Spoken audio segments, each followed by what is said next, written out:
Welcome to the College Football Bros. I am Michael Newman, and on today's episode, I'm going to preview the 2022 TCU Horned Frogs. Be sure to leave your comments below with your predicted records. I'll get to mine at the end of the episode. But before I get to this year's team, just kind of some general thoughts about the TCU program. Of course, towards the end of last year, they fired longtime head coach Gary Patterson. That is a huge change to make, but I think one that needed to be done. Sonny Dykes comes in from SMU. I thought that was a solid hire. He's been a head coach for 12 years, been mostly successful, extremely successful in his last stop at SMU. And of course, that being in Dallas, he knows the Dallas-Fort Worth area. So kind of just made a lot of sense to make that hire. What the question for him will be is, can he pair at least a decent defense, hopefully a good defense, with what is sure to be in the coming years great offenses, because that is very consistent with him. So that's a question mark, but we'll see how that works out. That will determine his success at TCU. Let's get to this year's team. I'll start with the offense.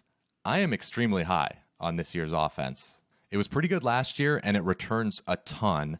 I think you have two pretty good options at quarterback. Max Duggan has improved every single year, had a very good 2021. But Chandler Morris was great when called upon last year as well. So feels kind of 50-50 as to who will win the job. It could be argued Morris fits Dykes' system a little better. So we'll see what happens there. But either way, feel good about the quarterback position. The running back position is very deep, even without Zach Evans. So they'll be fine there. I really like the addition of Imani Bailey, the transfer from Louisiana. Receiving core, I think Sonny Dykes has a lot to work with. In particular, Quentin Johnston. He has the potential to be a first-round NFL draft pick next year. So if he stays healthy, that will be huge for this offense.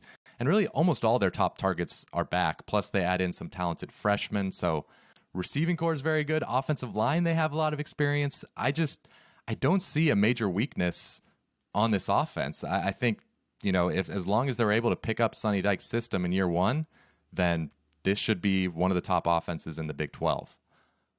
Unfortunately, we got to talk about the defense as well. I would rather not. It was extremely bad last year. One of the worst in the Power 5. Injuries didn't help, but still, there was no excuse for just how bad it was. The good news is there's almost no way that they won't be improved. They bring back a good amount of production, and they get transfer help at every level. I also like the hire of defensive coordinator Joe Gillespie to come in and run the 3-3-5, which he was very successful with at Tulsa. Now, it's going to be an adjustment period running that three-man front with pieces that weren't necessarily recruited to do that. So that could be an adjustment. I think the defensive line is a question mark, especially losing a couple of edge rushers to transfer. So we'll see what happens up front. But I think on the back end, the secondary has the potential to be really good. Travius Hodges-Tomlinson is a great corner.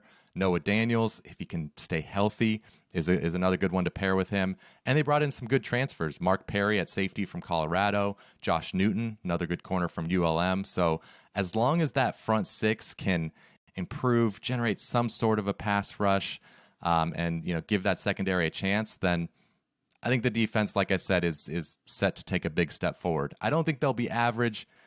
I think the hope is to be below average and not terrible like last year. So that's the defense. Let's get to the schedule, starting with the non-conference. I think 2-1 is the most likely result here. As of right now, they're about a 75% favorite to win at Colorado, according to the betting market.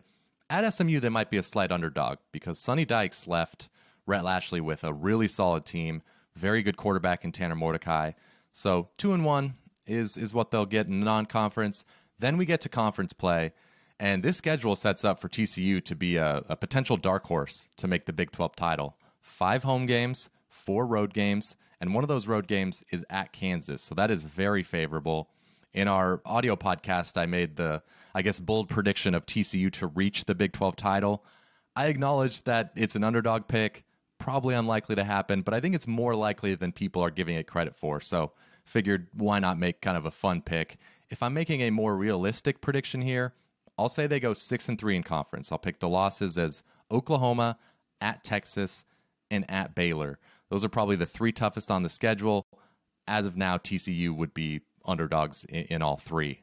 But 8-4, 6-3 in conference would be a really good year one for Sonny Dykes with the Horned Frogs. Their win total is set at 6.5 by the betting market, but the over is favored, so I'd say 7 is kind of the median expectation. Kind of would be the safest pick, but I'm so optimistic about the offense. I really think Sonny Dykes is going to unleash that receiving core, so figured I'd tack on an extra win in my prediction. Let me know in the comments below, are you more worried about the defense? Not that I'm not worried, but I want to know from TCU fans that have, of course, followed it very closely, what your expectations are there.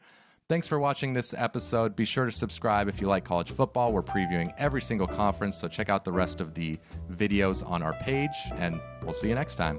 You've been watching the College Football Bros. Be sure to subscribe here on YouTube and in your podcast app for college football content all year round. For bonus episodes and access to our Discord chat, join our Patreon at patreon.com/collegefootballbros. Thanks for watching.